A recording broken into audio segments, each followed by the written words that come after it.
Quando começar a gravação, eu vou falar meio rápido essa parte que eu já tinha dito. Boa noite.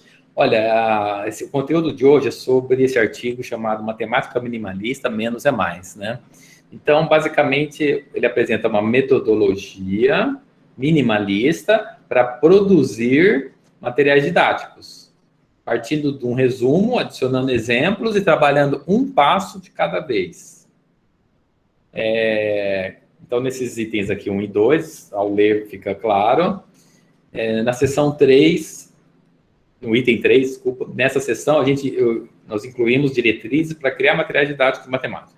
Então, assim, muito importante aqui, tem várias formas de se fazer isso. Eu estou apresentando aqui uma forma, tá? Você pode criar a sua, pegar essa e melhorar esse artigo, melhorar e compor com a sua ideia, né? O que eu estou fazendo, assim, começando com resumo, inserindo exemplo, certo? Começa com resumo, inserindo exemplo. E daí, uma das atividades que eu recebi, foi possível eu dar uma complementada nesse item 6, que é a seguinte coisa, a seguinte ideia, que quando você conecta o resumo com o exemplo, você tem um aprimoramento do aprendizado, porque você vai ter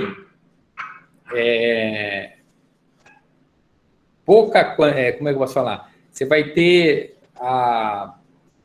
duas coisas minimalistas que, na minha visão, fica fácil de lembrar. Então, assim, resumo é mais fácil de lembrar, porque ele tem menos caracteres ali. O exemplo é uma prática do resumo. É a parte do resumo aplicado, né? Então, enfim, é só um argumento a mais aqui no item 6, né? O item 7... pode falar. Então, foi por isso que foi dado matemática minimalista, menos é mais, em decorrer disso. Isso, isso, é verdade, excelente pergunta. Olha, até no seu trabalho, anota essa pergunta que você fez no seu trabalho, né? Que é muito, muito boa. Então, o subtítulo do artigo Menos é Mais é porque, assim, com menos caracteres, símbolos, textos, né? Você consegue expressar mais conteúdo. Então, respondendo a sua pergunta, vem esse subtítulo aqui, menos é mais, vem disso. É você dizer mais com menos. Quantidade de caracteres, quantidade de palavras, certo? Então, no caso, né, ele tenta aplicar uma metodologia que seja diferente da do ensino médio, que vai rodear o assunto por vários lados. Ele já dá logo a definição completa, no caso. Pois é. Você faz qual curso, André? Química. Olha, então, eu já ia comentar uma coisa que você falou sobre o ensino médio. Normalmente, se pegar um livro didático, um livro técnico, seja do ensino médio, da graduação, e tem lá o capítulo 1, capítulo 5, o capítulo, ele começa, pelo menos os de física, ele começa realmente te preparando o assunto, meio que rodeando, igual você falou, e depois, normalmente no final, ele apresenta um resumo. Tem livros de física que é assim, na faculdade mesmo. Então, seja no ensino médio ou no ensino superior, os livros, às vezes, na minha visão, tem muito texto, muito conteúdo já no capítulo, que acaba ficando, às vezes, difícil de ler, se perdendo um pouco nas informações, e no final apresenta o resumo. Por isso que em escolas, por exemplo, particulares, que acabam usando, às vezes, apostilas, as apostilas, muitas vezes, elas são tão bem escritas e tão efetivas porque ela tem esse conceito, a apostila, de ter pouco conteúdo, ter um conteúdo mais objetivo, sabe? Então, é por isso É nessa linha que eu estou dizendo. E outra coisa que é legal é que também, às vezes, nesses livros, lá no final do capítulo, tem um resumo, que é muito bom o resumo. Mas, de repente, você poderia começar com esse resumo, já no início do capítulo, entendeu? É uma ideia meio ousada, assim, teria que estudar mais, pesquisar mais para ver se daria certo isso que eu estou falando, de começar com um resumo. Mas o fato do minimalismo, na minha visão, experiência de anos, décadas de estudo, eu acho que, para mim, funciona muito bem. Bom, aí uma habilidade por vez, né, que eu falei, é um passo de cada vez. E aí, uma habilidade por vez permite você subir o nível de dificuldade aos poucos, respeitando todos os pré-requisitos, porque esse que é o ponto. Você vai subir degrau a degrau, porque o degrau anterior, você precisou dele para chegar no degrau seguinte, que é o pré-requisito, certo? É uma palavra importante, que é o tal do pré-requisito. Você só não entende uma coisa se você não tiver o pré-requisito necessário, tá? Então, essa é uma palavra-chave muito importante aqui. Pré-requisitos. E é isso que eu procuro dar todos os pré-requisitos nos artigos que a gente vai trabalhar aqui, tá? Nos textos. Como vocês vão ver. A gente vai ver juntos aqui. Então, aqui está só mais uma vez discorrendo, né? Escrever conteúdos utilizando notação matemática. Então, assim, utiliza notação matemática com a menor quantidade de símbolos possíveis, sem perder informação e com a menor quantidade possível de texto, sem prejudicar a compreensão do conteúdo abordado, tá? Então, assim, o Twitter é uma ferramenta legal, que você consegue escrever, você tem que ser sucinto, porque só permite... Antes era 140, né? Aumentou para 280, dobrou por causa dos chineses. E os caracteres dele dizem mais informações, então o pessoal dobrou para os ocidentais poderem falar a mesma coisa, a mesma quantidade. O que significa uma habilidade por vez?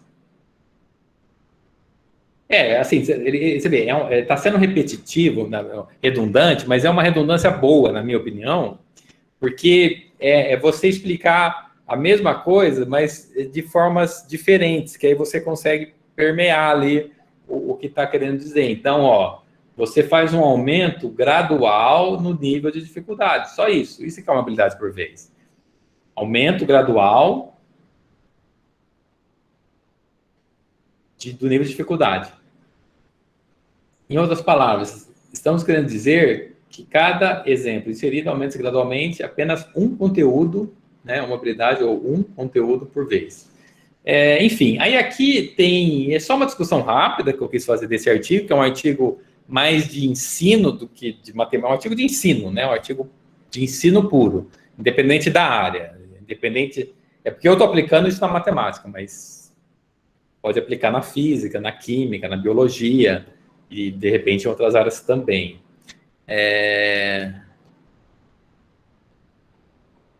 Isso, então, muito boa a pergunta aqui do Sérgio. Se a proposta minimalista tem a ver com a revolução digital, e aí o questionamento da errata, né, que tem a ver com a imprensa, papel e tinta. Isso. Essa ideia de errata é muito atrasado mesmo, não dá mais para... Que é o que eu falei no começo do nosso encontro, que as revistas científicas operam muitas vezes com errata, né? E a nossa revista, o JMP, a gente atualiza o artigo, porque o artigo é digital. Bom, aí a sua primeira pergunta é se a proposta minimalista tem a ver com a revolução. Eu acho que essas duas coisas, eu acho que uma coisa influenciou a outra. Então, o minimalismo, eu acredito que ele surgiu como uma resposta... porque, assim, é difícil responder, porque eu nunca tinha pensado nisso. É uma pergunta bem inédita. Então, porque o minimalismo, da onde eu sei, ele surgiu também junto com essa revolução digital, né? Então, o digital, ele permite você eu acho que tem a ver sim, viu? Estou pensando aqui. Porque o digital, ele permite você ter acesso a uma quantidade de informações enormes. Hoje a gente não tem problema de pouca informação, o problema é o contrário, é de muita informação. Então, eu acho que tem muito a ver, sim, a revolução digital com o minimalismo, porque você passou a ter tanta informação que você precisa agora filtrar tudo isso. Então, você quer se livrar de informação que é lixo, digamos assim, e aí fica numa coisa minimalista, né? Então, eu acho que tem tudo a ver, sim, viu? Esses dois conceitos, muito interessante. Aqui, para finalizar, exemplos dessa metodologia podem ser encontrados nessas referências 2 a 5. Então, é o seguinte, aqui, ó, olha só, eu estava falando, aquele livro que eu falei no início, que eu li, gostei muito, esse aqui, ó, Menos é Mais. Com licença, professor, só antes do senhor explicar essa parte aí, é porque antes do senhor passar ela atualizada, eu tinha imprimido ela para usar como base de estudo. Aí eu estava lendo aqui sobre a habilidade uma por vez, que tem um aumento gradual. Eu tenho uma leve discordância disso, porque se a gente for trabalhar uma coisa por vez, vai ter menos divergência de informações, né? Tipo, essa semana eu vou estudar só cálculos básicos. Aí estudando aquela semana toda, eu não vou ter uma divergência de informação. Eu tenho uma leve discordância do que foi passado. O que seria essa divergência de informação? Uma habilidade por vez. No caso, a gente vai estudar, querendo ou não, uma coisa por vez, né? Não para melhorar aquele aspecto que a gente está pecando. Tudo bem. Eu acho que eu entendi o que você está... deixa eu só... eu acho que eu entendi, assim, essa não é que você vai estudar uma coisa por vez, embora tenham estudos que falam sobre multitarefa. Não, assim, vamos também não dá tempo de se aprofundar tanto nessa discussão, mas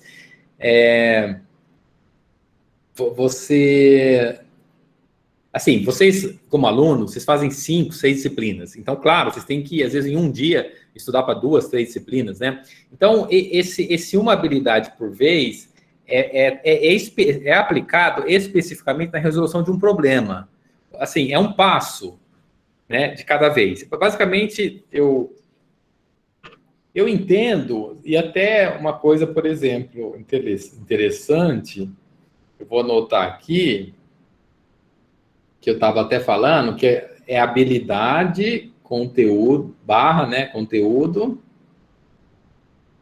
ou até passo, né? Então, talvez, atualizando esse artigo dizendo habilidade, conteúdo ou passo, porque é uma coisa bem específica, tá? Essa metodologia é exclusivamente, que eu estou aplicando, exclusivamente para tratar de conteúdo de matemática, para resolver problemas, né? Teoria e problemas.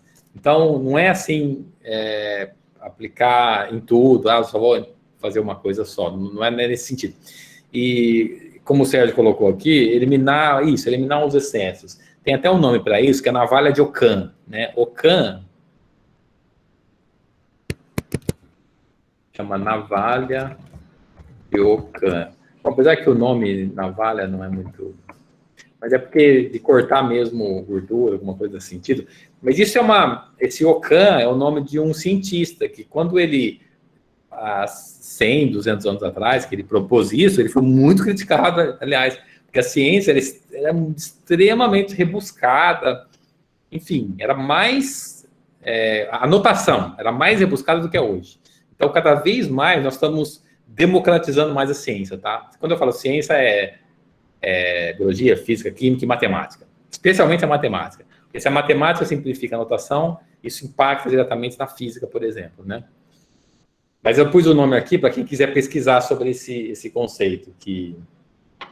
Esse navalha de Ockham e a eliminação dos excessos, ele foi talvez o nascimento do minimalismo na ciência. Pode ser expresso por esse cara, esse cientista. E ele foi muito criticado, mas muito criticado. enfim, acho que até hoje tem uma certa discordância aí sobre essa questão de... Porque assim, a pessoa vai falar assim, mas se você eliminar muita coisa, você vai perder informação. Mas a ideia não é perder informação, tá? É eliminar realmente o excesso, sem prejudicar o entendimento. Então, deixa eu só falar um negócio aqui, que é essa seção do artigo, essa seção ela tem todos os artigos, que é o convite. Assim, esse artigo foi escrito em LaTeX. LaTeX é um editor de texto matemático. Por quê? Porque aí ele fica impecável, ele fica com uma formatação impecável de profissionalismo. Como vocês vão poder notar, quando começar a aparecer equações, vocês vão ver que as equações são perfeitas quando são feitas em LaTeX. Então, é muito comum, artigos científicos de física e matemática são todos feitos em LaTeX, né? É comum esse formato aqui.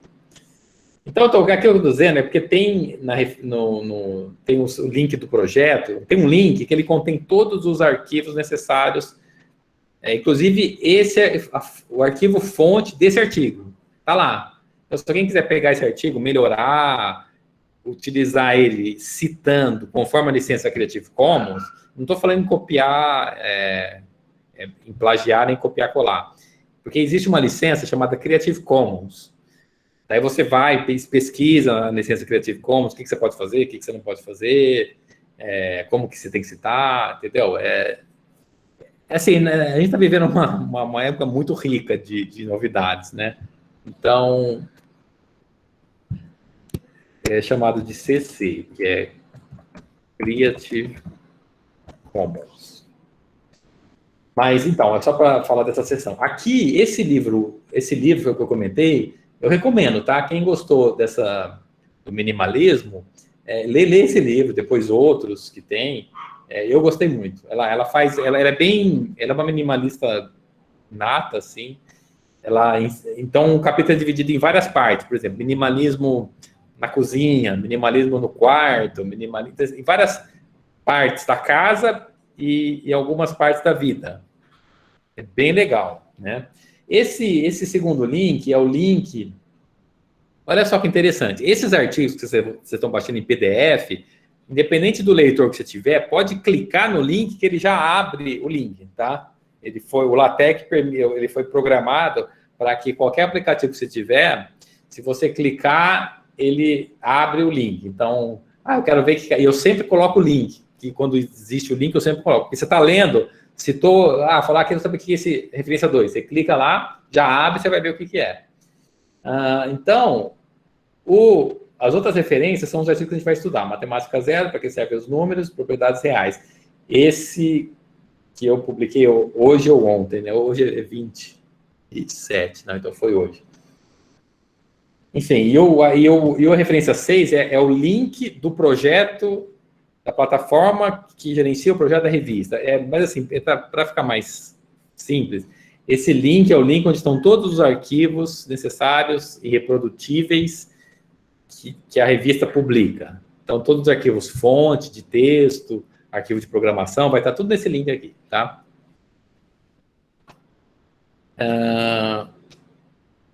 O Cleison está dizendo, acho que essa metodologia veio para facilitar, porque tem muitos livros, principalmente em matemática, com muitas formas que deixam... Exatamente, essa é a ideia mesmo.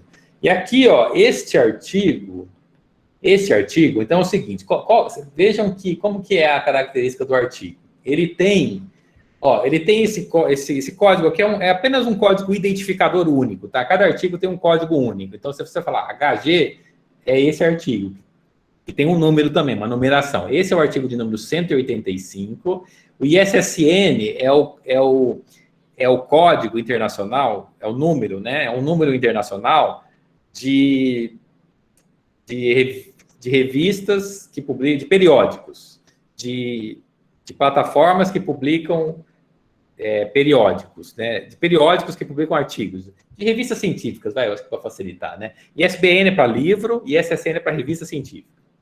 É um número que também, se estiver no Japão e falar ISSN 2674, assim, o cara vai saber que está se tratando dessa revista aqui, do Open Journal of Mathematics, entendeu? É um número igual CPF, né? Um CPF da revista, digamos assim. Está no volume 2, nós estamos... Não, esse foi publicado no volume 2, que é 2020. Agora, 2021, já está no volume 3, é um volume por ano. Volume, assim, em termos de localização, assim, só. Porque é tudo digital, recebe artigos em fluxo contínuo. Então, mas tem uma numeração única para quando você for citar, né? Então, é o volume 2, artigo 185. Aqui é o DOI do artigo, que é o Digital Object Identifier, que é o identificador do objeto digital, que é um link persistente, que eles falam, né? E é um link que você clica, ele nunca vai mudar, então vai ser sempre esse link. É um identificador de objeto digital. É um negócio que eles inventaram aí. Aqui é a data de publicação e aqui é o link do site. Aqui é o tipo de artigo, que é um white paper, artigo sucinto, e aqui é o tipo de acesso, que é o Diamond Open Access, é o acesso aberto diamante, digamos assim. O diamante, porque tem o Gold Open Access, tem umas terminologias, nem todas eu sei explicar direito. Tipo, essa Gold eu não me lembro o que é. Mas o Diamond é porque é tudo gratuito, para ler e para publicar. A Maria José está perguntando se eu tenho um livro da minha autoria. Pois é, eu tenho e não tenho. Porque, assim, um livro é que eu sou completamente não tradicional, assim, para quase tudo. Então, eu nunca escrevi um livro, assim, que tenha início, meio e fim, né? O que eu fiz? Mas o que eu já publiquei na forma de livros? Eu peguei... em 2009, eu abri a minha conta no Twitter. 2009, né? Então já faz mais de 10 anos. E eu comecei a usar o Twitter somente para conteúdos científicos, educacionais, filosóficos.